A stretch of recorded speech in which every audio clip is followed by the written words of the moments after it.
Au 7e jour de la guerre en Ukraine, les forces russes ont intensifié leurs attaques contre les principales villes du pays. Dans le sud, l'armée russe a affirmé avoir le contrôle total de Kherson. Le maire de la ville évoque une catastrophe humanitaire. Mariupol, autre ville stratégique du sud, est encerclée par les soldats russes et en proie à de violents bombardements.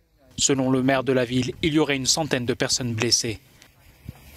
À Kharkiv, deuxième ville du pays, les bombes ne cessent de tomber depuis le début de la semaine. Selon les autorités locales, au moins une vingtaine de personnes sont mortes depuis 48 heures.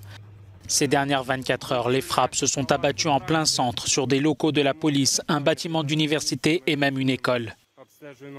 Moscou a dévoilé ce mercredi son premier bilan de militaires russes tués dans cette offensive, en annonçant la mort d'environ 500 soldats et près de 1600 blessés.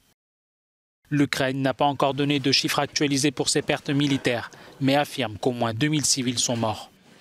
Dans ce contexte, le ministère russe de la Défense a annoncé mercredi la mise en place de couloirs humanitaires pour permettre la sortie des civils des villes ukrainiennes les plus exposées. Les Ukrainiens sont par ailleurs toujours plus nombreux à quitter le pays. Selon l'ONU, près de 900 000 réfugiés sont déjà partis à l'étranger depuis le 24 février.